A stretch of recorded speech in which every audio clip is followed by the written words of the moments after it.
Welcome to our live stream. I'm just going to do a quick sound check here and make sure that we are live on YouTube. So give me just a second if you're out there joining us. Super excited to talk to all of you.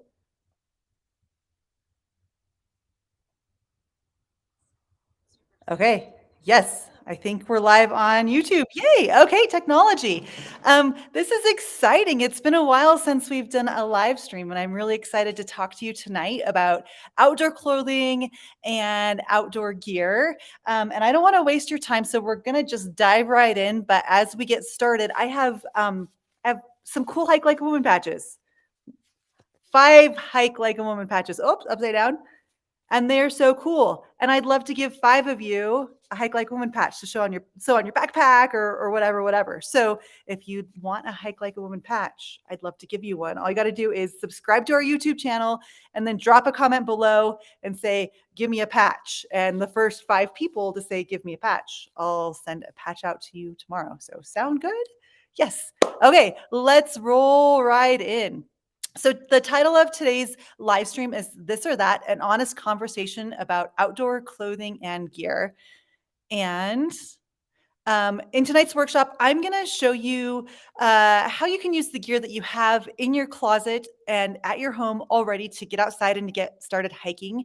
And my goal is for you to leave tonight's conversation feeling really comfortable about what you already have, and then deciding if you need to buy something new, knowing what maybe you could save your money on and what to splurge on, and how to do it all on a budget. This conversation kind of started um, because I posted an Instagram thing a couple weeks ago talking about outdoor clothing and gear, and there was a lot of comments and a lot of discussions, and a lot of people were like, "Hey, Rebecca, what kind of clothing and gear do I need to buy, or what should I do?" Lots of questions, and so I put together this workshop just thinking that it would be a fun topic to chat about tonight. So here's the deal: it's 6 o'clock here in southeastern Wyoming, where I am, and Colleen, I see it. Patch is headed your way. I will DM you to get your address. So anyway, I promise that I am not here to waste your time. It's 6 o'clock. I just finished up work. I own a ski shop, so you can see skis behind me. And I just finished off the last of my Luna bars, and it's dinner time. There's a lot going on, so I'm going to take 30 to 45 minutes tonight and provide you maximum value. As always, if there's something that we don't cover in this workshop that you really want to know about, go ahead and hit me up, send me a direct message, send an email over to hikelikewoman@gmail.com, and my team will follow up with you. But I am here for you, not just tonight for the next half an hour to 45 minutes, but anytime you have questions, need help, anything I can do to help you get outside and get on the trails with confidence. Okay, so also I talked about tonight's presentation was kind of inspired by an Instagram discussion we had a few weeks ago. It's also inspired by a woman named Emma Gatewood. Has anyone out there read Emma Gatewood, or no? Do you know about Emma Gatewood? Grandma Gatewood, she was called. She was pretty amazing. And if you can look at this picture right here, you see she's literally hiking with a denim sack that she sewed over her shoulders. So just a remarkable woman. What Grandma Gatewood did for her gear was she didn't she hiked the Appalachian Trail like 2 times. She did the Oregon Trail, like the literal Oregon Trail, once. And when she was backpacking, she literally used a shower curtain for her shelter. She had a homemade denim sack that she had sewn herself, an army blanket, a rain jacket, and then she hiked in Keds and Converse tennis shoes. So a lot of ultralight backpackers are like, "Oh my gosh, Grandma Gatewood was like, she was like the pioneer of ultralight backpacking." Um, but I think something different about Grandma Gatewood. I think that Grandma Gatewood was a hiker who really just hiked in what she had. She didn't have a lot of money. She was a domestic abuse survivor and hit the trail to kind of recover. And I think, I don't know. It's not like I knew her personally. I don't want to project anything out there, but just a really amazing woman who was also just very minimal in her kit, and just very inspiring. So she started hiking at the age of 67. We have a lot of women here at Hike Like a Woman who are older, and I love that. And it just goes to show that it doesn't matter. Anyone at any age can get outside and go hiking. And so she's also an inspiring catalyst for today's workshop. I love this quote that Emma said, "I get faster as I get older." And I think that is just so beautiful. And Diane, a patch is headed your way. Leslie, a patch is headed your way. I will DM you guys probably tonight. And and Laura, Laura gets a patch. Patch me up, okay? So I got all those headed out. So yes, I will DM you guys tomorrow to get your addresses and send them off. Okay, so Grandma Gatewood is also a huge inspiration to me. And I think that I don't know if anybody's read this book, Grandma Gatewood's Walk. It's a great book, and I think Emma didn't always make amazing decisions in the backcountry. She was lost a lot, um, but we can't discount her ability just to hike with what she had, and that's what I want you to get out of tonight's conversation. Like we can hike with what we have.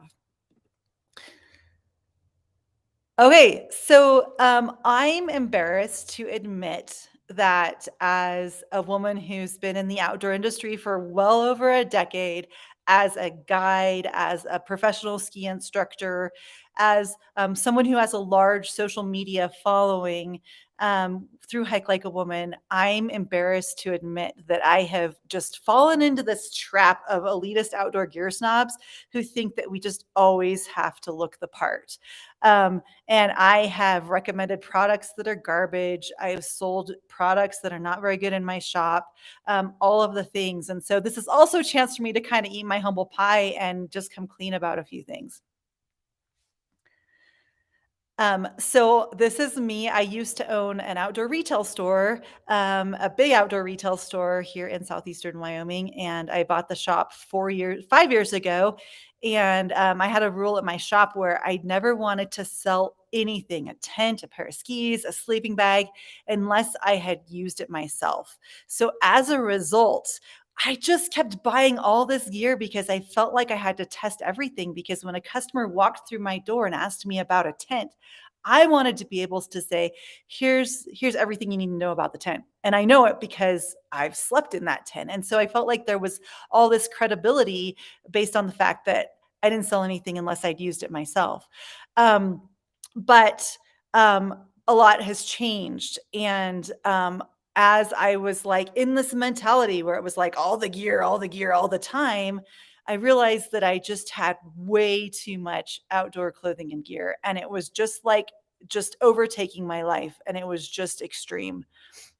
Um, and so then I was diagnosed with breast cancer just over a year ago, December of 2021.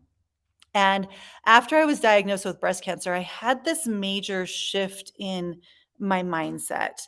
I was super duper sick through surgery, chemo, radiation. And then last April, a year ago, I sold my outdoor retail store and I just kept the skis. And I'm just a seasonal ski shop right now, and allowing me to free up my time to spend the summers with my family. And that's what I learned with this store. It was like I didn't want this outdoor retail store taking over my life. I didn't really like selling people outdoor clothing and gear anymore. It just kind of felt a little bit icky, and I just needed to transition my life. And so I closed up shop. To my big outdoor retail store last April. And it was like a huge relief, a huge burden was taken from me. But after that, then I just started like I just wanted to get rid of everything and all the things that weren't like bringing me joy, bringing value into my life. And so I've been on this quest to just like pare down my outdoor clothing, my outdoor kit, and we'll talk about that more in a little bit. But if you're new to Hike Like a Woman, and it looks like there's a lot of you here on the live stream who are new to Hike Like a Woman, welcome. I'm so excited that you're here. That was just a quick little introduction. I'll introduce myself a little bit more so you know who I am and and why I'm here and why I'm talking about outdoor clothing and gear tonight. So, my name's Rebecca Walsh. I am a guide, ski instructor, ski coach. I've been an outdoor educator for well over a decade. We talked about my outdoor retail store that I owned, and now that I just own a ski shop. And as an outdoor blogger and YouTuber, I have partnered with some of the biggest brands in the outdoor industry. And that doesn't make me special or unique. That just says that I know a couple things about the outdoor industry and what's going on right now.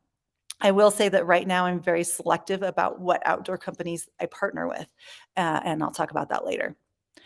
I am also a wife and a mom. I have a husband and 2 boys.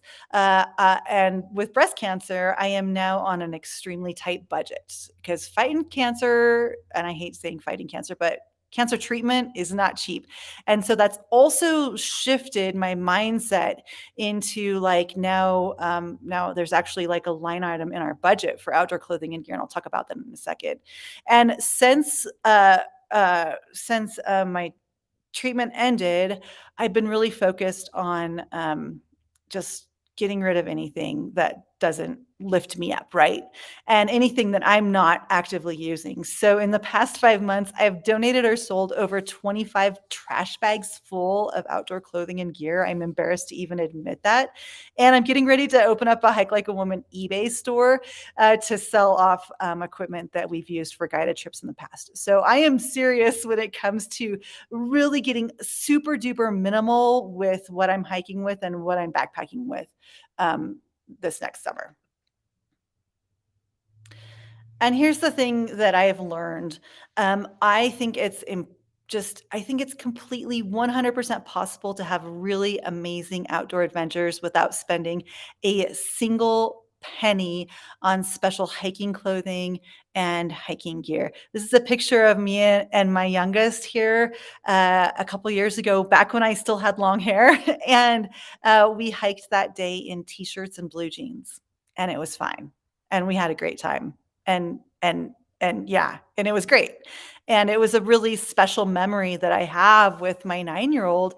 And as I was thinking about all these memories that bring me so much joy, like it wasn't what I was wearing or what I was carrying that brought me joy that day. What brought me joy that day was spending time outside in the mountains that I love with my family. And I'm not here to like sell you anything. This is not like a sales thing. It's not like I'm not gonna pitch an online class or whatever. I'm just here talking about outdoor clothing and gear. I think that's important to note because a lot of times people are like, "Oh, I have this free webinar," and then it turns into be a sales pitch. There's no sales pitch here. I'm just gonna talk to you about outdoor clothing and gear, and then tell you how you about some upcoming Hike Like Women events. So just want to be transparent there. Here's what we're going to talk about. We're going to talk about COVID and the impact of COVID on the outdoor industry, a few things that I think are great news for you. We are going to talk about how to get outdoors on a budget. We are going to talk about some of the clothing and gear regrets that I have. We are going to talk about items that I think you can save a lot of money on and items that you should probably splurge on, items to definitely put in your budget. And then I'm going to tell you all about Hike Like Women events that are going on this summer.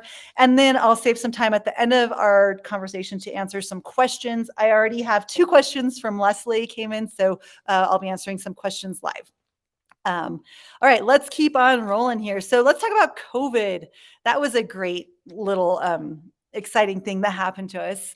What you need to know about COVID and what's actually really good news for you is that in 2020, um, as we were kind of coming out of lockdown and starting to hike again, there was like very minimal supply chain disruption. So if you wanted to buy a new tent or a new sleeping bag, you probably could have in the summer of 2022 or 2020 because all of that gear gets ordered a year in advance. So we order our gear a year in advance before it even shows up at our outdoor retail stores. So 2020 was a booming summer for my shop because everybody and their grandma was trying to buy tents and sleeping bags and backpacks and hiking boots and all of the things. But 2021 was a little bit different because all of a sudden supply could not keep up with demand, and shipping costs went through the roof and shipping delays went through the roof, and we're still experiencing that today. Then comes along the war in the Ukraine about a year ago, and what happened with that is in the Ukraine, a lot of ski companies, especially, or some outdoor clothing and gear is manufactured in the Ukraine, or just a widget. So just like the tip of a ski pole, or like the crampon of a snowshoe, like just all these little widgets are manufactured in Ukraine, and then that all just came to a halt. So right now in the outdoor industry, we're still experiencing shortages, delays in shipments, massive delays, and all sorts of things. But what this means to you that's actually good news is that with COVID, we saw a 20% increase in outdoor recreation. But a lot of people who started getting into the outdoors and who started outdoor recreations, who started hiking or camping or backpacking in 2020, they might have only gone backpacking once after spending thousands of dollars on new gear. And now they're like in this tight budget crisis because of the recession that we're in. So now they're trying to offload all of that gear that they bought during COVID.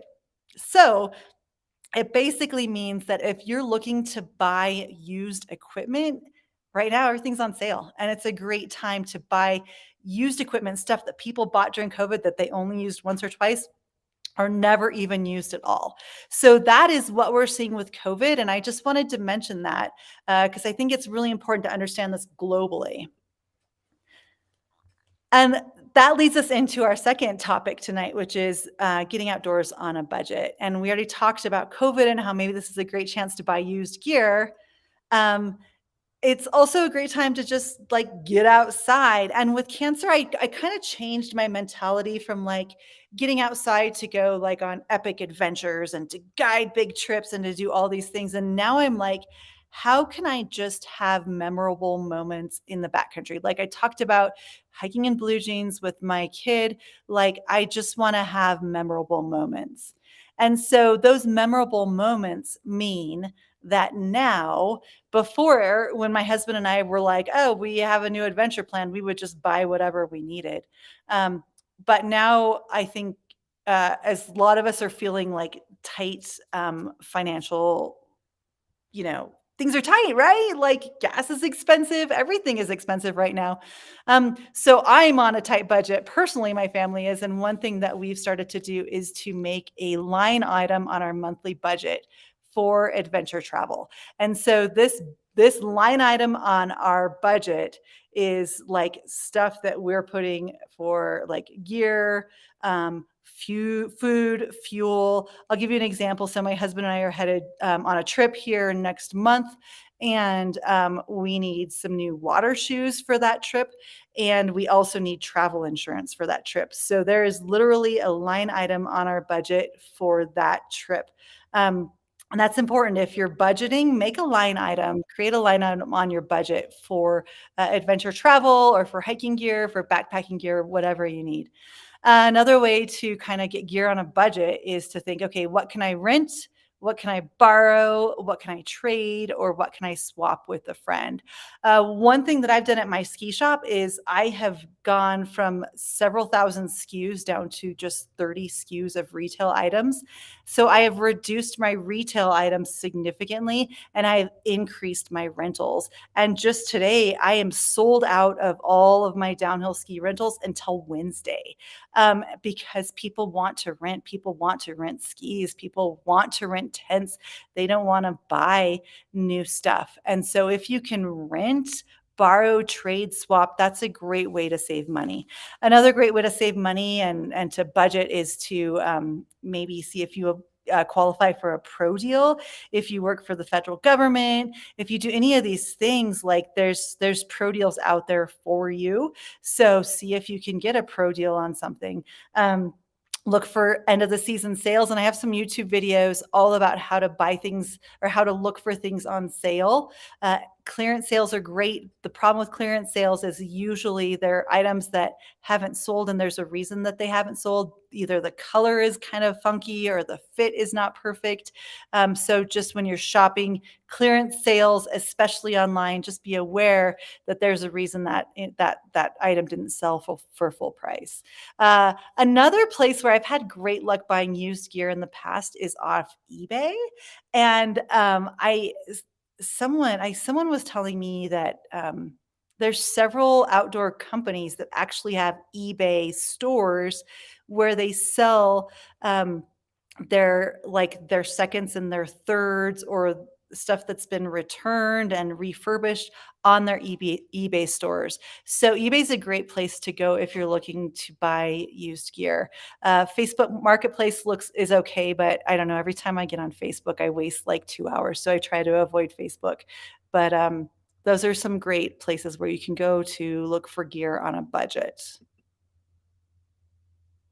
The next thing I want to talk about is some outdoor clothing and gear that I've regretted, some purchases that I've regretted, some items that I've regretted bringing into my store. And we've talked about this too much stuff, needs versus wants. I see something pretty and I just want it. Another thing I'm really trying to do is support small cottage brands instead of the big companies. And you're going to see, like when I'm starting to work with several smaller brands that I'm really excited about. Sustainability is important. Items that I can wear from trail to town. So we're going to talk about hiking pants in a little bit because I have a question about hiking pants. But one thing I now try to do when I'm shopping is think, okay, can I wear this to work? And can I also wear this on a hike after work? And if the answer is yes, then it's something that I can make space for in my closet. If the answer is no, then I have to really think hard about it and whether or not I really, really need it.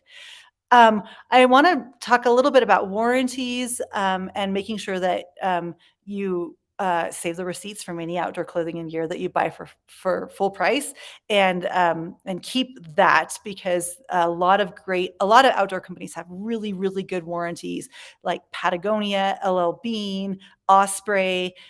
These companies have really incredible warranties. So if something breaks or goes wrong, you can just send it back in and they'll fix it or replace it. One thing that I'm really trying to do right now is think about things in terms of a 10-year investment. And this sounds a little bit weird. But here's my strategy. So if I'm going to buy a piece of outdoor gear, I want to be able to get 10 years out of it.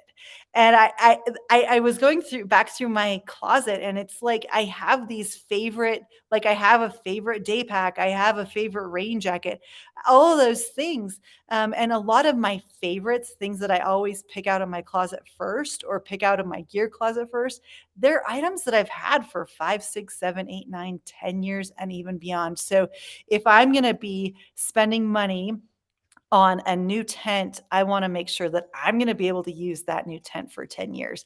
It doesn't always work with clothing, although I have had clothing last for a decade, but that's my mindset when it comes to outdoor gear. And it's kind of fun to think about, like, how many years of use can I get out of this product?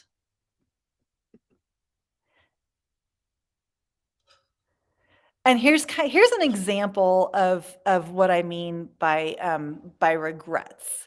So remember earlier how we were talking about how a lot of people started buying all this new gear after COVID? And yeah, Colleen mentioned the best used gear comes from COVID campers. Yes, COVID campers. So you're a COVID camper, and you bought a $300 tent because you were like, darn it, I am going to become a backpacker. So you splurged on a $300 ultralight backpacking tent, and it's a sick tent. It is way cool. So many neat features. It's so light. It's very cool. But you only went on one backpacking trip because you went on one backpacking trip and you're like, I don't really like backpacking. It's not really my thing. But you've just, held on to that tent for years and years and years. So now you bought a $300 tent. Now you've been storing it at your home. It's been taking up space for 2, 3, 4, 5 years. And that backpacking trip cost you $300 plus the rent on that tent in your house for years. Do you see what I'm saying here? It's such a interesting to think about the actual like dollar value of that piece of gear, the dollar value that it costs to store that gear, especially if you're in a place where you have limited space, right? And it just gets expensive. And so it's time to just like sell that stuff if you're not using it. But also it means a lot of used stuff is on sale. All right, we're gonna just go right into number 4 here. We're gonna talk about saves and splurges. So, after a decade in the outdoor industry, owning an outdoor retail store, being a guide, being a ski instructor, all of these things, there are very specific things that I like to save money on and things that I splurge on. The first thing is things that I save money on. One thing that I like to save money on is first aid supplies. And that might sound a little weird to you, but hear me out here. So, um, I went through my wilderness first responder training a long time ago, and I went through my wilderness first responder training, and then I was like, "Oh my gosh, I have to have all these fancy things for my first aid kit." You know, I have to have fancy splints and tourniquets and all of these things. So I spent a lot of money on all these fancy first aid supplies that I never even used. And then as I led more backpacking trips and I started to figure out like what first aid supplies I actually used, I realized that I don't want to have like extra first aid supplies that I'm not using in my kit. Instead, I want to figure out what's in my kit that can be used for one or two things. So if we look at a SAM splint, for example, I don't know if you know what a SAM splint is or if you've used a SAM splint, but it's a splint and it kind of has it's moldable, so you can like shape it around an arm or whatever, and it's super super cool. But there's so many things you can use for a splint that are not necessarily this extra splint that you've just spent $30 on that you now have to carry. So I try to look for multi-purpose first aid supplies.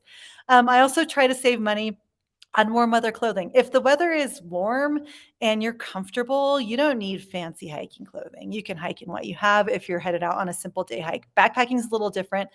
I think you can save a lot of money on a day pack. Most of us already have a day pack that we're using to go to work or school anywhere anyway that's probably going to work for an easy day hike. Camp cookware is another thing. You can pick up cookware from a thrift store and you know like plates, bowls, mugs, whatever. You know, a lot of times you can find that stuff at a thrift store that's going to totally work, or you have something in your kitchen. And then I save money by not buying what I don't need, right? There's a few things that I splurge on. I always splurge on footwear. And when it comes to footwear, I like to think about my socks and my shoes or my boots because together your socks and your shoes make up a system, a footwear system. And that is really important. So I always splurge on footwear. I always splurge on cold weather clothing because I don't like to be cold. And when you're cold, you're miserable. If you're going backpacking, I recommend splurging on a backpack that fits you. So make sure you go to a good store and get your torso measured so you're getting the right size of a backpack. I splurge on if I'm going to be sleeping on the ground, you know, I want to be comfortable. So I splurge on my sleeping pad and my sleeping bag and also my Garmin InReach, my navigation device, but also some safety there if I'm hiking solo or guiding a group so that I can have connectivity to send messages back here to town if something goes wrong. Um, and Colleen, I see your question about favorite day pack. I'll tell you in just a second. And yes, Benadryl, Leslie, I know I've backpacked with you. I know that you require Benadryl on a regular basis. Those are some things that I like to save on and a few things that I like to splurge on. And we'll answer questions here in just a few minutes. Okay, before we dive into questions and answer the questions that have popped up in the chat and the questions that have were submitted earlier, I just want to tell you what's going on this summer really fast. So, um, On Earth Day, if you're around on Earth Day, April 22nd, I would encourage you to go on a hike and pick up some trash as part of our Earth Day trail cleanup. We're going to be doing some fun things. If you're here in southeastern Wyoming with me, we're going to be at Vitaboo at 10 o'clock in the morning, completely free to join us. We're going to have some sponsors. We're going to have some giveaways, some swag. So there's information both on our website at hikelikewoman.com and Facebook events if you want to join us for our Earth Day hike and trail cleanup. We are also doing a Hike Like Woman Summit here May 19th in Laramie, Wyoming. May 19th through the 21st. It's a whole weekend. It's really like a conference, a very mini conference. It's gonna be full of workshops, all sorts of fun things. We're going to talk about first aid kits, what to put in your kit and why. We're going to learn how to navigate with the map and compass. We're going to learn about risk assessment and how to plan and assess and mitigate risk on the trail. We're also going to learn about how to plan your outdoor adventures. And we're going to go on some hikes. We're going to do some yoga. We're going to have a lot of fun. So if you're looking for an in-person adventure with me here in southeastern Wyoming, it's going to be really fun. It's going to be right here at my ski shop and on our local trails. So you can save $100 if you book before the 15th. So super affordable way to come and hang out with me. The other thing I want to talk about is our trip to Yellowstone. We have 2 trips to Yellowstone in September. First one has 2 openings, September 3rd through the 7th. Second one is full. So if there's 2 more spots to join me in Yellowstone. And here's a few things that people have said about hanging out with me in person. I'm a lot more fun in person than I am online. Anyway, it's just awesome. And there's a few things that are really important to me here at Hike Like a Woman. The first one is community, and just meeting women from all over the world, really, and talking about hiking and getting outdoors. That's why I do what I do. The second thing that's really important to me is outdoor education. Because I think that when you're feeling confident in the outdoors, you're going to have so much more fun. And so that's why we're hanging out. So I had some questions here in the chat. So I'm going to go ahead and scroll on up. If I missed a question, or if you have a question, go ahead and drop it in the comments. Okay, so Colleen asked for my favorite day pack and why. I like the Osprey Daylight. It has a lifetime warranty because it's Osprey, and it's also pretty small, and I don't like a huge day pack. So it's what I use, the Osprey Daylight. And then Laura asked, is InReach the same as Garmin? Yes. So Garmin makes the InReach. Garmin is the manufacturer. The InReach is the name of the device. We talk about how to use the Garmin InReach in our online class, Backcountry Navigation Bootcamp. And that's not live right now, but it's going to be in a few weeks. And if you want to learn more about how to use the Garmin InReach, lots of great information there. And Leslie's an Osprey fan too. Yeah. Agree on Osprey. Everybody here is an Osprey fan. Okay, the other thing, I have another question here, and this question was from Leslie, and Leslie asked me how to wash a puffy jacket, and that's a great question. So if you have any down equipment, or any down clothing, so a down jacket, a down sleeping bag, what I do is I throw it in the washing machine on a very gentle cycle, and then I try to use a very mild detergent. You can use a really mild detergent. You can also buy some stuff called Nikwax, Nikwax. It's expensive. I don't always use it. But wash it as you regularly would. What's important with down is to make sure that you're drying down appropriately. So when you once you wash your puffy jacket or your sleeping bag and you throw it into the dryer, it's good to put a tennis ball or something like a tennis ball, maybe one of those like wool dryer balls, in with your puffy, and that'll help the feathers dry and help them puff out, because you get the warmth comes from the puff because it's trapping all of that air. So we just want to make sure that those feathers get fluffed before you put that puffy jacket back on or before you crawl into that down sleeping bag. Another question was about affordable hiking pants. And I wish I had the answer. Every time I do a YouTube video about hiking pants, it blows up. And so I don't I don't know. Like, the honest answer when it comes to hiking pants is I don't know. I think you need to go to a big store like an REI or something like that that has a ton of different models and a ton of different sizes, and you just need to try on a dozen pants and see what fits your body. But honestly, like, I'm I'm beginning to think that I don't need to have special pants to hike in. And that may sound kind of strange, but I mean, my goal now is just to hike in what I wear all the time. And so I don't necessarily think you need hiking pants. Maybe if you're going backpacking, then for sure you need something that's going to wick away the moisture and dry very quickly. Um, but yeah, as far as hiking pants, that's the best advice I have. Leslie, I wish I had more advice on hiking pants.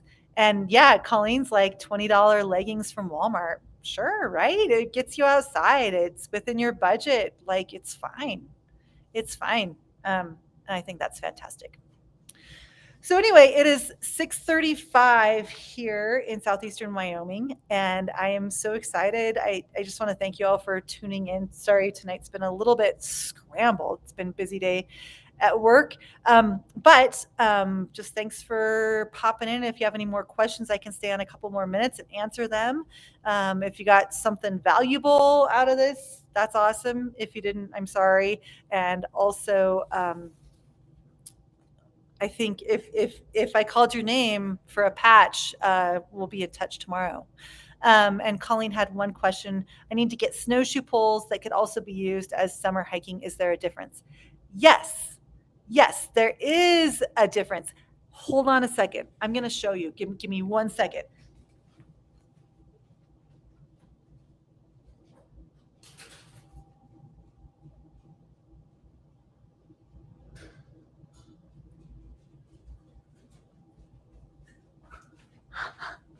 I'm back. I'm back. That was so fast, right?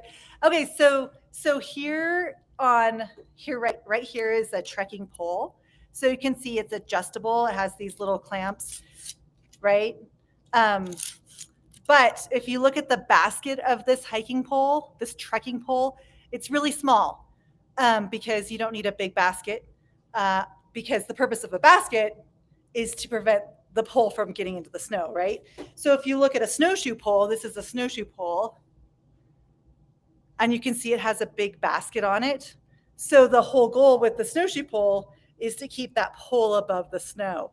So when you're shopping for a trekking pole, you can look for one that has just a tiny basket or no basket at all, and that's great. Or you can just buy a snowshoe pole, and here's a pro tip. Most of the time you can unscrew the basket and take it off, or you just hit it with the blow dryer, heat it up, and then just pull it off once the plastic gets a little melty. And then you can use that snowshoe pole for a hiking pole. Anyway, just kind of a fun tip. I'm glad you asked that question. Sarah asked, or said, yeah. Yeah, and Sarah brings up a good point here. She says she gets stuff for her daughter at the end of season sale to grow into for next year. Yeah, that's perfect. And then she goes for brands that she knows already works. Exactly, right? I have my favorite brands, and I think we all do. And that's perfect. Yeah, that's fantastic. And we're getting to that time where end of the year sales are going to be happening if they haven't already started on all outdoor winter stuff. And it's great. Cool. All right. Well, if there are not any more questions, I am going to sign off. But thank you so much for joining me. As always, if you have any more questions, something I didn't talk about, you want me to go a little bit deeper into something that I did mention, let me know. This is just like a quick little once over, and then we're going to break it down a little bit more here on Hike Like a Woman throughout the next couple of months. So if this was fast and furious, yeah, we're gonna break it down, and we're gonna dive deep because this is great stuff. So anyway, that is all I have. Thanks so much. So lovely to see you all. If I'd love to see you join us for our Earth Day hike or for our summit, or join me in Yellowstone for our guided trip there. All the fun stuff going down. So thank you, and I will see you next time.